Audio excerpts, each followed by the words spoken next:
자, 이제 기한을 약간 책을 살펴보겠습니다. 자, 161페이지죠.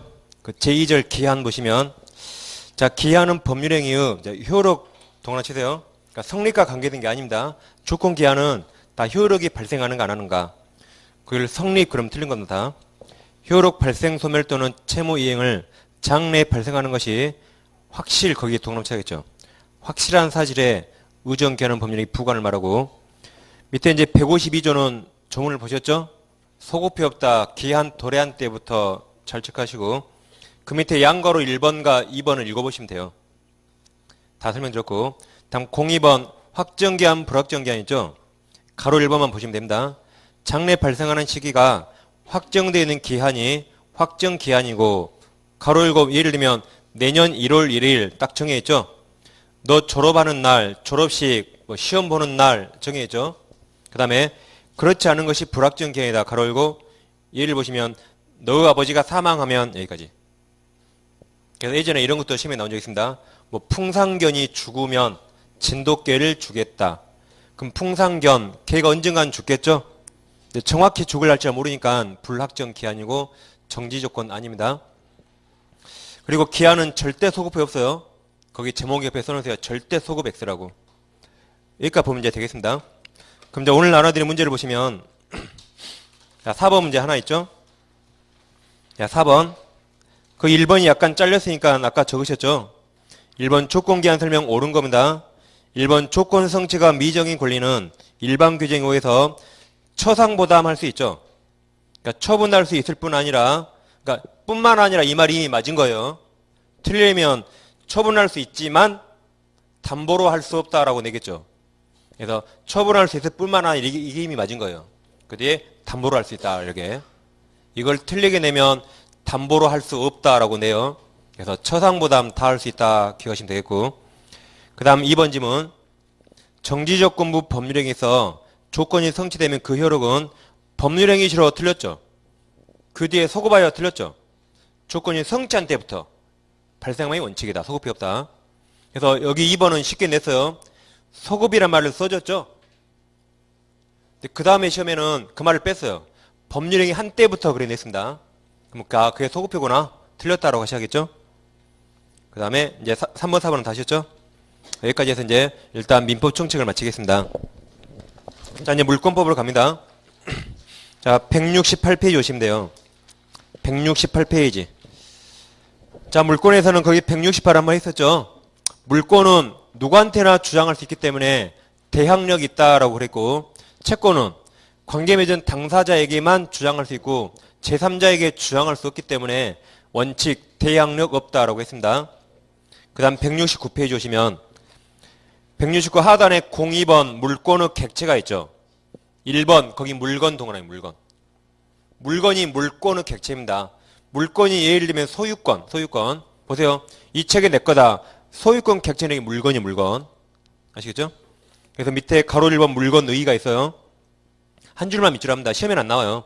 민법상 물건이란 유체물 및 전기기타 관리할 수 있는 자연력을 말한다 해서 물건 범위가 너무 넓은데 우린 그 중에서 부동산만 공부하는 거죠. 부동산.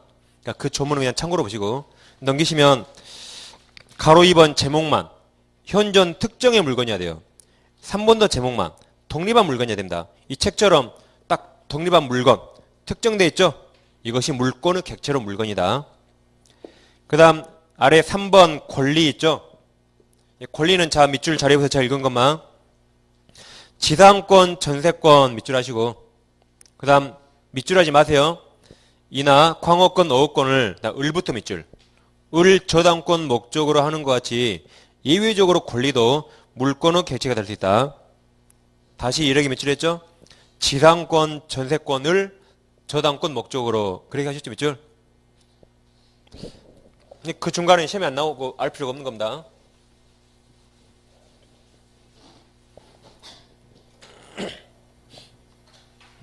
자, 등기부 갑고를 보니까 등기부 갑고가 현재 A가 소유자입니다. 그리고 등기불구에 전세권이 있어요.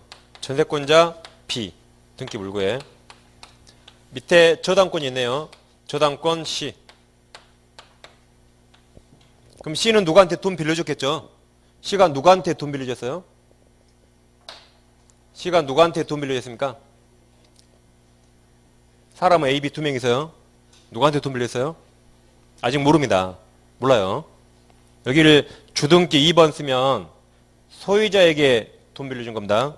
그리고 부동산을 저당 잡은 거예요. 근데 여기를 1-1로 이걸 부기등기 하게 되면 B한테 돈 빌려주고 저당 목적물이 부동산이 아니라 전세권이라는 이 권리를 저당 잡은 겁니다. 이걸 부기등기 그래요. 그래서 이런 것처럼 지상권이나 전세권은 저당권이라는 물권의 대상이 될 수 있죠. 그게 그 지문이에요. 그래서 거기 지상권, 전세권만 위치를 하신 거죠. 그 옆에 지역권 X 씁니다. 지역권은 저당권 객체가 될 수 없어요. 지금까지 최근에 2번이나 정답 맞습니다. 2번이나. 그럼 왜 지역권은 저당권 객체가 될 수 없을까요? 법에 안 써 있으니까. 법에 안 써 있으니까. 이제 우리가 물권법 들어왔죠? 민법 총칙할 때는 항상 재산상 법률행위 그걸 염두하시라 그랬고 물권법 하실 때는 법대로 해. 그게 물권 법정주의. 이건 법이 써 있어요. 지상권, 전세권은 법이 써 있어요. 저당권 될 수 있다라고. 지역권은 안 써 있어요. 법에 안 써 있으니까 안 되는 겁니다. 그래서 지역권 X 써놓으시면 돼요. 그래서 이렇게 보시면 되겠고 그 다음 밑에 이제 03번 일물일권주의가 있죠. 일물일권주의를 보겠습니다.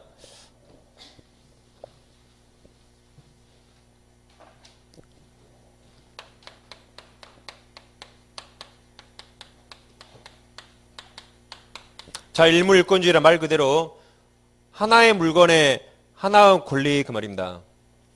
하나의 물건에 하나의 권리. 그럼 물건세는 단위가 있겠죠? 물건세는 단위. 책은 개수를 뭐로 세요? 책. 이런 책. 뭐 한 권, 두 권, 세 권 세죠? 동물은 한 마리, 두 마리 그렇게 세잖아요. 그러죠? 남자도 한 마리 또는 한 놈, 두 놈. 여자는 한 분, 두 분, 세 분 그렇게 세잖아요. 그러죠? 그러니까 다 물건 세는 단위가 있어요. 그럼 토지는 물건을 어떻게 세죠? 토지 개수를. 토지 개수를 어떻게 세요? 평이 아니라 필이죠, 필. 한 번지마다 지번마다 필이라 부르죠. 한 필, 두 필, 세 필 이렇게 셉니다. 그럼 건물은 어떻게 개수를 세죠? 건물. 동이요, 동. 건물 중에 집만 한 채, 두 채 세는 거고 일반적 건물은 다 한 동, 두 동, 세 동 그렇게 세죠.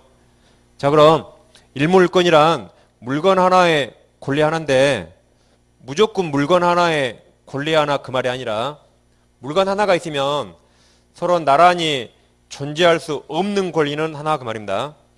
서로 나란히 존재할 수 없는 이것을 양립할 수 없는 권리는 하나 그 말이에요. 예를 들면 여기 토지가 하나 있거든요. 100번지 토지, 한 필지. 한 필지 토지가 있으면 소유권은 하나만 있어야 돼. 하나만. 그래서 갑이 소유자다. 그럼 소유권은 하나만 있죠. 그런데 을이라는 사람이 토지 전부를 빌렸네. 우리. 그래서 우리 토지 전부에 전세권을 설정했어요. 우리. 그러니까 이렇게 소유권과 전세권은 나란히 존재할 수 있죠. 이건 일물일권에 반한 게 아니에요. 그럼 이 부동산 등기부를 보면 등기부 갑구에 갑이 소유자로 되어 있을 것이고 등기물구에 전세권 을이 있겠죠. 이렇게 전세권과 소유권은 나란히 존재할 수 있으니까 일물일권에 반한 게 아닙니다. 근데 이번에는 이제 지금 우리 전세권 설정했죠. 근데 저 부동산 전부에 병이 전세권 설정한대요. 병이 여기에 또다시 전세권 설정한다. 가능할까요? 불가능하겠죠.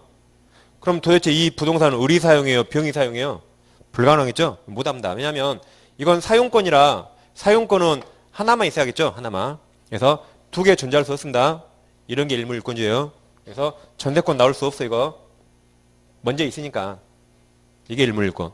이걸 이제 등기법에서는 후등기 저지력 그래요. 후등기 저지력. 공부하셨습니까?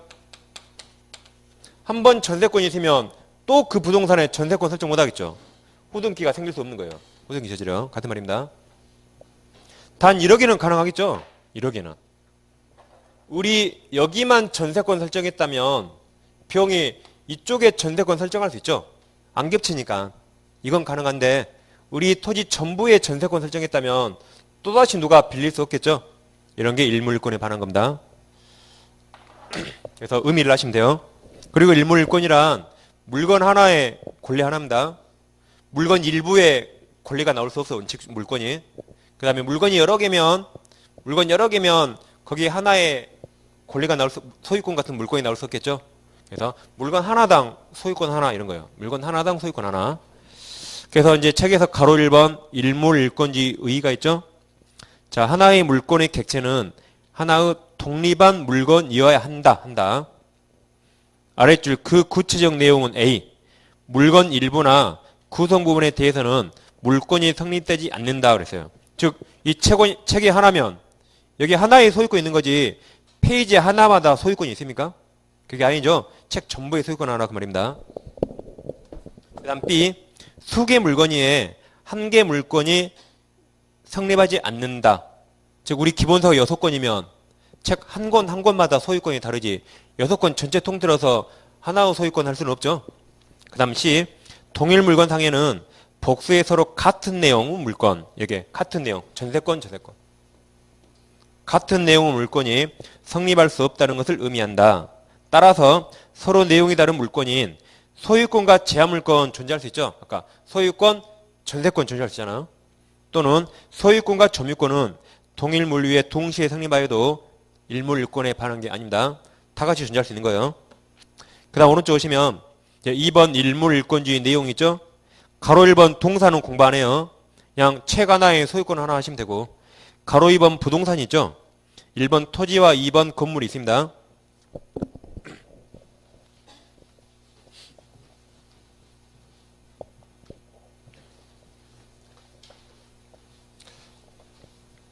이거 이제 가장 기본적 사항이라 잘 들어서 반드시 이해하셔야 됩니다. 자, 만약에 여기 토지 하나가 있다. 토지가 있어요, 토지. 그럼 토지 상하에 수만 가지가 있겠죠? 토지 상하에. 먼저 건축물이 존재할 수 있고, 건축물. 다음 토지 위쪽에 모래, 자갈, 암석, 바위 존재할 수 있죠? 그 다음에 교량, 다리 존재할 수 있어요, 교량, 다리. 터널 존재할 수 있죠? 터널. 우물이나 뭐 저수지가 있어요. 존재할 수 있죠? 그 다음에 아스팔트 포장, 철로 존재할 수 있죠? 그 다음에 수목, 나무들, 수목 집단 존재할 수 있죠? 토지 상하에 수만 가지가 있어요. 다음 토지 지하에는 지하수나 온천이 흐를 수 있죠? 지하수나 온천. 그러죠? 이렇게 있을 때 토지와 독립된 부동산은 건축물만 토지와 독립된 부동산입니다. 원칙적으로. 그래서 이 건축물만 토지와 독립된 부동산이에요. 건축물만. 그러니까 우리나라는 토지와 건물이 전혀 별개의 부동산입니다. 그리고 나머지는 다 토지예요. 나머지는 다 토지입니다. 다 토지. 그래서 나머지는 다 토지 일부예요. 그럼 만약에 이 토지를 팔았다 그러면 건물만 안 넘어가고 나머지 다 넘어갑니다. 이 토지 팔아놓고 나는 온천 안 팔았어요. 온천물 떠서 목에 가면 내 거 아니에요, 이거. 나무는 안 팔았어야 하면 안 됩니다. 이 토지 팔면 건물 빼고 다 팔려가는 거예요, 가. 온천 안 팔려면 토지 매매에서 가로 열고 온천수는 제외한다고 특약을 해야 돼요. 특약하지 않는 한 토지 팔면 건물 제외하고 다 팔려갑니다, 다. 이런 식으로 우리는 건축물만 토지와 독립된 부동산이고 나머지는 그냥 다 토지예요, 토지. 나머지 다 토지입니다. 다 토지. 그러니까 우리나라는 등기부가 두 개 있죠. 건물 등기부, 토지 등기부. 대장도 두 가지예요. 건축물 대장, 토지 대장. 나머지는 다 토지니까. 그래서 원칙적으로 토지 이동하면 나머지 다 따라가요. 그러니까 이제 토지 일부 이런 것들은 독립해서 권리 객체가 될 수 없어요. 소유권 객체. 따라서 토지와 독립해서 중개할 수 없습니다. 중개사법에서. 토지 팔려가면 같이 가는 거지. 토지 구성물은 토지와 독립해서 중개할 수 없어요. 독립한 물건이 생길 수 없으니까. 그런 거죠. 그래서 이 원칙을 잘 기억하시고. 자, 그럼 이제 여기 토지 하나가 있어요. 일필토지. 이 100번지다. 일필토지. 그럼 일필토지니까 토지가 하나죠? 그럼 소유권 하나만 있어야겠죠, 소유권. 자, 그럼 일필토지가 있는데 이 토지 일부만 소유권 이전할 수 있을까요? 제가 이제 질문을 드리면 질문자가 말하지 않은 조건을 막 넣어서 하면 틀립니다, 시험에서. 그러니까 이런 건 공부 잘하는 사람이 틀려요. 다시 제가 문제 드린 것만 생각하세요. 토지 하나가 있는데 그 토지 일부만 소유권 이전할 수 있어요? 없습니다. 없어요. 만약 이게 가능하게 된다면 물건 하나인데 소유권이 두 개 되는 결과가 생기죠. 이걸 일물권에 반합니다. 그래서 안 돼요. 그러니까 어떤 분이 그러더라고요. 분필하면 되잖아요. 그건 예외입니다. 예외. 꼭 이렇게 이걸 팔고 싶다면 100번지 하나인데 이걸 딱 필을 나누면 돼. 분필. 그래서 여기를 100번지 여기를 100의 2일 하면 그때는 이게 하나의 물건이죠. 그때는 이전 가능해요. 그런 말 없으면 원칙 안 됩니다. 원칙. 그러니까 마음대로 분필하면 되겠지라고 해서 틀려요. 그러니까 이건 공부 잘하는 사람이 들고 못하는 사람은 절대 안 들리는 것은. 자, 그럼 한 필 토지가 있는데 이 토지 일부만 저당권 설정할 수 있을까요? 이것도 안 됩니다. 왜냐하면 저당권 설정하게 된다면 돈 안 갚으면 이거 경매하겠죠. 그럼 경매하면 소유권이 달라질 수 있어야 되는데 소유권 달라질 수 없으니까 이것도 안 되는 겁니다. 좀 어렵게 말하면 나중에 담보물권의 불가분성 때문에 안 돼요. 그래서 이거 하려면 이건 반드시 부동산 전부만 해야지 부동산 일부에 할 수 없습니다. 그래서 꼭 하려면 분필해서 이걸 하나의 부동산으로 만들면 그때는 할 수 있어요. 그때. 단 그렇지만 부동산 일부이더라도 빌려줄 수는 있죠. 그래서 이 상태 이대로 용익물권 설정할 수 있어요. 빌려줄 수는 있다. 채권 중에 임차권 설정할 수 있다. 빌려줄 수 있잖아요. 그래서 토지든 건물이든 똑같아요. 토지든 건물이든 부동산 일부 그러게 말하면 그 말은 토지 일부든 건물 일부든 두 가지는 설정할 수 없습니다. 소유권 객체가 될 수 없고 저당권 객체가 될 수 없어요. 분필하기 전에는. 단 빌려줄 수는 있죠. 그래서 용익물권이나 임차권은 객체가 될 수 있다. 그러니까 중개사법에서도 토지 일부는 소유권 중개 못하고 저당권 중개 못해요. 나올 수가 없으니까. 용익물권이나 임차권은 중개할 수 있습니다. 똑같아요. 다 두 과목이. 그래서 이게 일물일권지 그 예고 이 그림까지 정확히 이제 같이 이해하시면 되겠어요. 그럼 자 책을 보시면 171페이지 양가로 2번 부동산의 경우 써있죠? 1번 토지의 동그란 1번 토지에 인위적으로 선을 그어 나누어서 지번을 부여하고 그 한 개 지번을 일필 동그라칩니다. 일필이라고 부른다. 그 다음 하나의 물권의 객체는 일필토지 전부라야 한다. 즉 일필토지 일부에 대해서는 원칙적으로 물권이 성립할 수 없다 그랬죠. 그 물권이 소유권 저당권 말이에요. 소유권 저당권 성립할 수 없다. 없으면 그러니까 중개도 못하겠죠. 그다음 이를 위해서는 분필을 해야 한다. 자 2번 예외적으로 일필토지 일부에 용익물권 즉 지당권, 지역권, 지당권, 저당권 설정은 인정된다. 그리고 임차권도 가능해요. 여기는 물권이라 임차권 안 들어오네요. 채권이라. 그러니까 이런 거 다 중개할 수 있다. 그 말입니다. 그 다음 반가로 2번 건물 1번 건물은 토지로부터 완전히 독립한 별개 부동산이다. 2번 건축 중인 건물 나왔죠. 자 이렇게 완성된 건물은 사고 팔 수 있겠죠.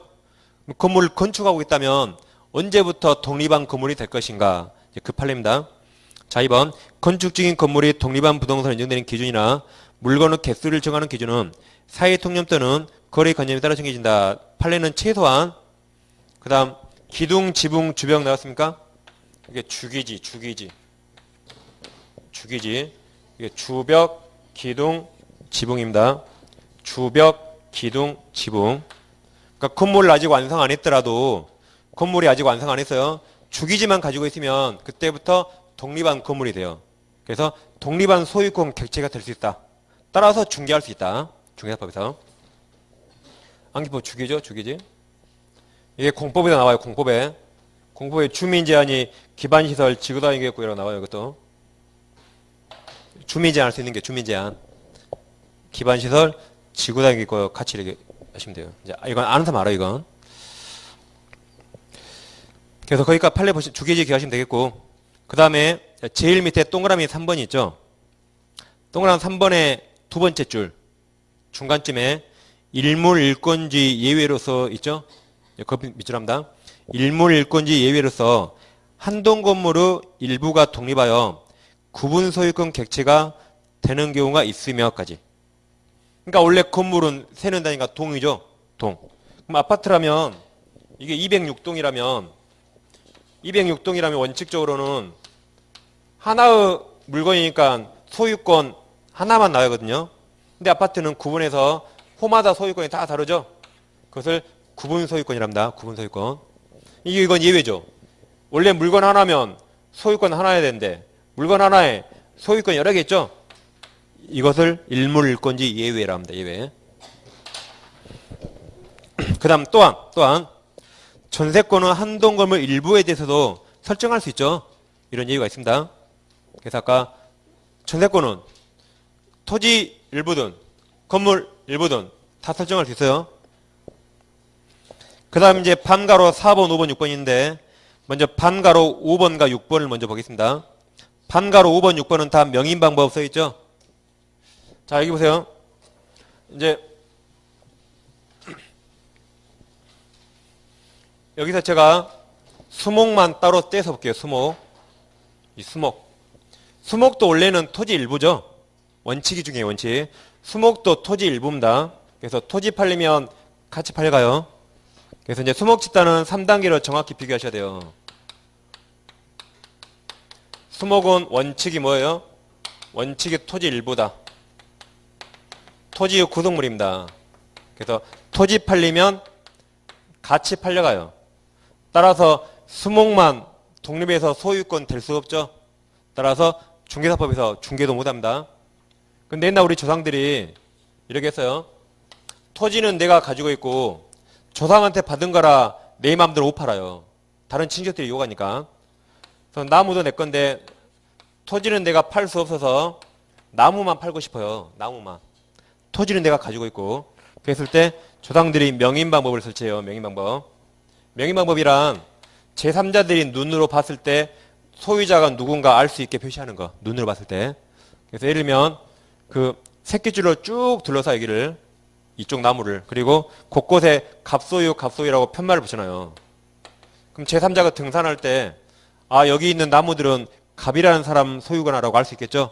눈으로 알 수 있게 표시한 걸 명인방법. 이렇게 해서 을에게 나무만 팔 수 있어요. 나무만. 그래서 나무만 소유권 이전 가능하다. 그럼 토지는 갑소유, 수목은 을소유 되죠.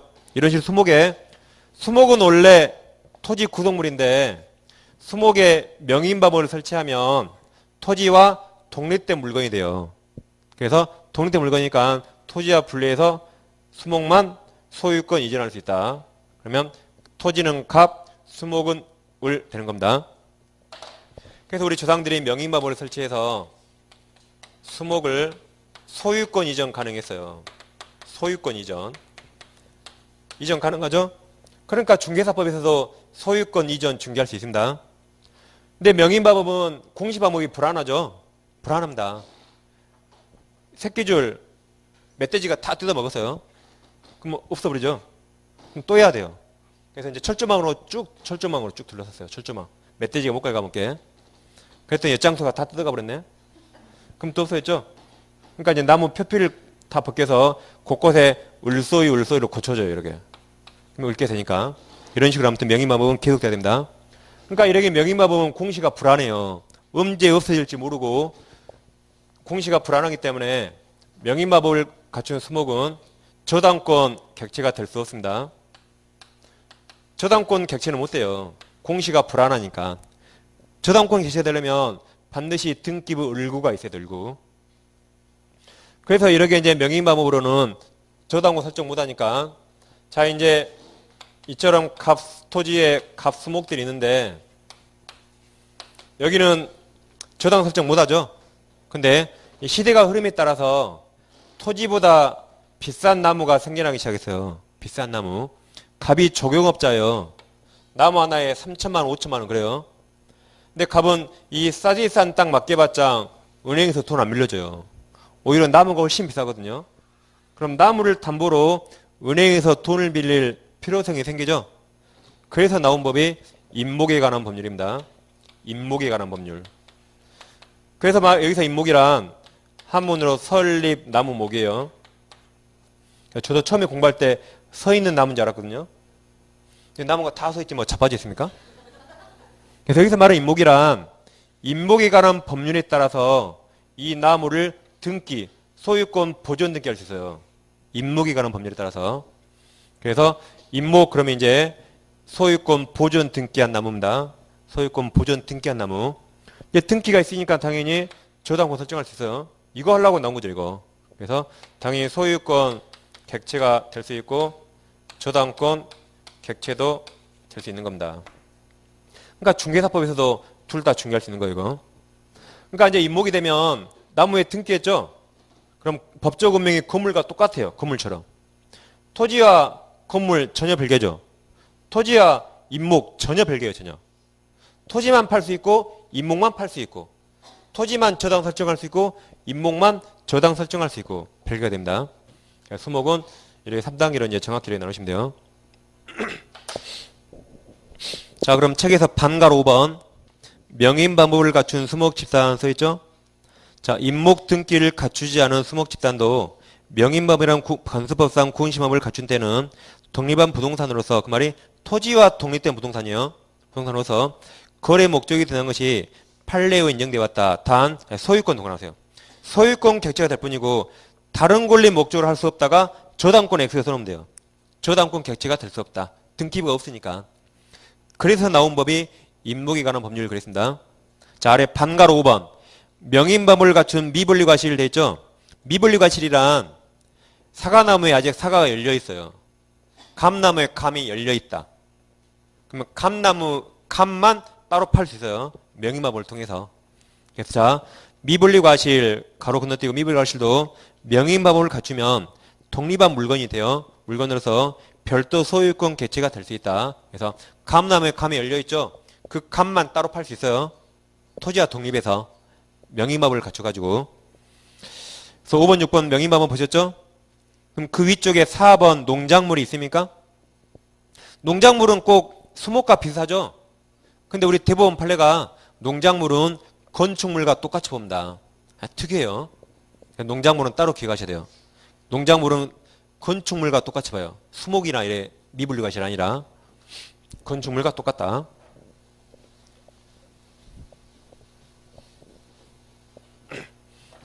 자, 여기 갑소의 토지가 있어요. 갑소의 토지에 우리 불법 건물 지었다. 우리 갑 승낙 없이 불법으로 신축했대요. 불법으로 짓더라도 이 건물은 을소유예요. 을돈으로 지었으니까. 이렇게 우리는 토지와 건물이 독립됩니다.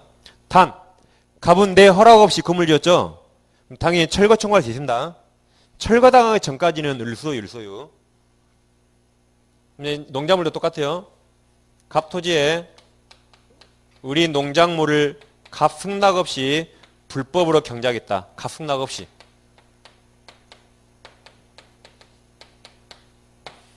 그럼 이 농작물은 을소유, 을소유.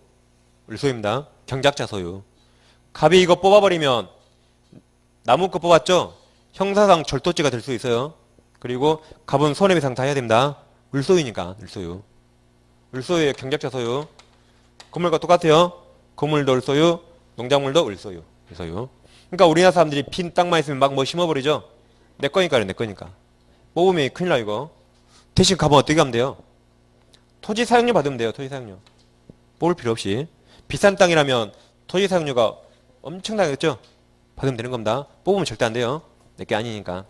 그래서 우리 대법원 판례가 농작물은 건물과 똑같이 봐요. 왜냐하면 대법원 판사들이 어렸을 때 못 살았거든요.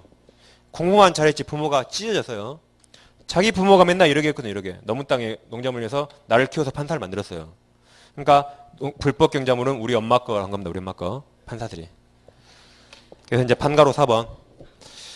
파종 후 수개월 내에 소화할 수 있는 농작물은 가로 쳐보세요. 명의방법을 갖추지 않아도 그가 부착하고 있는 토지와는 따로 독립한 물건으로서 별개의 소유권 목적이 된다. 아무런 권한 없이 심지어 위법하게 타인 토지에 경작 재배하고 또한 명의법을 갖추지 아니하였더라도 그 농작물 소유권은 언제나 경작자가 동원칩니다. 경작자이겠다. 그래서 함부로 토지 소유자 뽑으면 안 돼요. 그리고 이제 잠깐 어디 보시냐면 자 이제 207페이지 잠깐 와보세요. 아까 일단 수목을 명의방법과 임목 말씀드렸죠. 207페이지에서 하단에 04번 임목 등기와 명의방법 물권 변동이 있습니까? 거기 5줄 척하고 읽어보시면 돼요. 다 있습니다. 아까 설명드렸어요. 다음 넘기시면 다음 페이지 209페이지 중간에 노란색 글씨 로마자 2번 임목 등기와 물권 변동이 있습니까? 자 1번 밑줄 합니다. 임목에 관한 법률에서 소유권 보존 등기 동그라미 보존 등기한 임목 그 말이 등기한 나무는 그 집안으로부터 즉 토지로부터 독립한 부동산이 되죠. 건물처럼 되며 따라서 그 토지의 소유권과는 별개의 소유권 개체가 된다. 자 2번 임목법이 임목에 대해서 인정하는 물권은 동그라미 2개 칩니다. 소유권 동그라미 저당권 동그라미 저당권 2몇까지 보시면 돼요. 이렇게 그래서 아까 설명드린 걸 책을 찾아드렸습니다. 다시 이제 173페이지 오세요. 그래서 건물만 제하고 다 토지 일부인데 특이한 게 수목이 하나 있어서 수목만 떼어서 봤습니다. 그러니까 온천은 토지 일부입니다. 그럼 온천에 관한 독립된 물권이 있어요, 없어요? 온천은 토지 일부예요. 그럼 온천은 독립된 물권이 있어요, 없어요? 없습니다. 토지 일부니까. 그래서 좀 이따 온천권은 물권 아니다. 이제 그런 판례도 나와요. 토지 일부니까.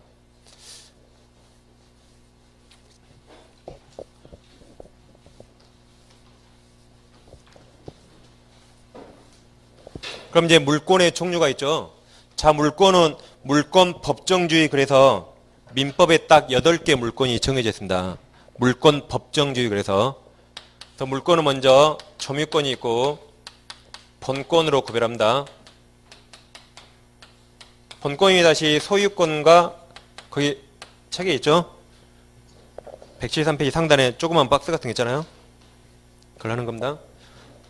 소유권과 제한물권이 있어요. 그러니까 소유권이 가장 대표적 물권이죠. 그럼 소유권을 가진 사람은 자기 소유물을 사용, 수익, 처분할 수 있죠. 사용, 수익, 처분할 권능을 가진 권리를 소유권이랍니다. 그럼 제한물권이란 소유권의 사용, 수익, 처분 권능을 제한하는 물권이에요. 그래서 제한물권이 2가지가 있습니다. 용익물권과 담보물권 2가지가 있어요.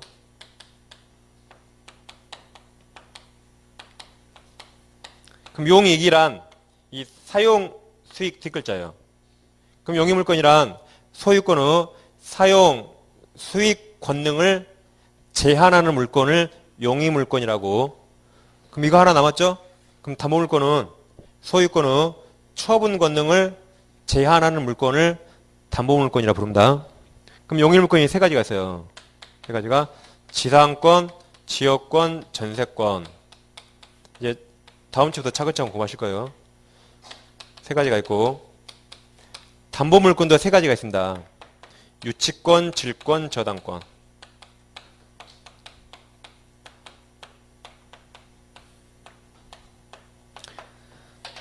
자, 그래서 이제 점유권 이런 물권이 있어요. 원래 본권 이런 거 없어요. 그냥 2개를 합해서 본권이라고. 소유권 이런 권리 있습니다. 원래 이런 거 없어요. 2개를 그냥 제한물권 말하고 원래 이것도 없습니다. 이런 것도 이 3개를 그냥 합해서 용익물권이라고 3개를 합해서 담보물권이라 하는 겁니다. 그러니까 물권이 총 노란색 8개죠. 물권은 총 8개요. 8개. 이것은 물권 법정주의랍니다. 이제 8개가 뭔가는 차근차근 다음 주 공부합니다. 그러니까 아직 모르는 게 나올 수 있으니까 약간 어려울 수 있는 겁니다. 이게. 그래서 그 표만 그래 딱 보시면 돼요. 표만. 이제 넘기시면 자, 상단에 2번 관습법 동그라미 쳐놓으시고 관습법상 물권이 있죠. 관습법이란 법에 없는데 판례가 인정하는 물권입니다. 아랫줄 보세요. 관습법상 물권으로서 판례의화에 확인되어 있는 주요한 것으로 첫째 분묘기지권과 있고 분묘기권. 그 다음에는 써있잖아 아예. 관습법상 법정지상권이라고 아예 관습법 써있죠.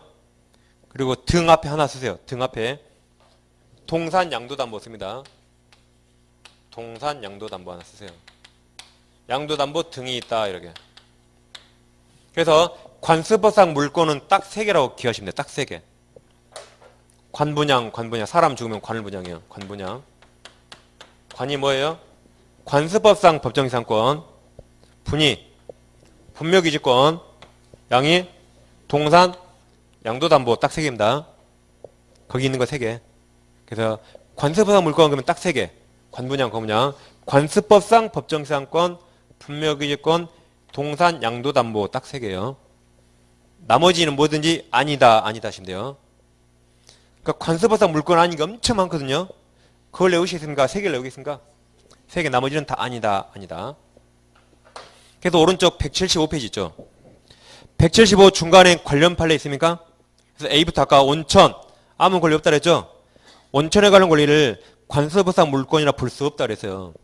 왜 온천은 관습법상 물권이 아니에요? 관분양 아니니까. 그렇게 하셔야 돼요. 그러게. 자 2번 미등기 무허가 건물 양순이라도 그 소유권 이전 등기를 경로하지 않는 한 그 건물 소유권을 취득할 수 없고 소유권에 준하는 관습상 법을 빼도 돼요. 법자를. 관습상 물권이 있다고 할 수 없으며까지. 그러니까 소유권에 준하는 관습상 물권이 있어요? 없어요? 없어요. 관분양 아니니까. C. 관습법상 사도통행권 그런 거 없어요. D. 도시공원법상 아랫줄 공원 이용권 그런 거 없습니다. 왜 그래요? 관분양 아니니까. 아닌 판례 엄청 많아요. 그래서 관분양 아니면 나머지는 없다라고 하시면 되는 겁니다. 다시 왼쪽 174.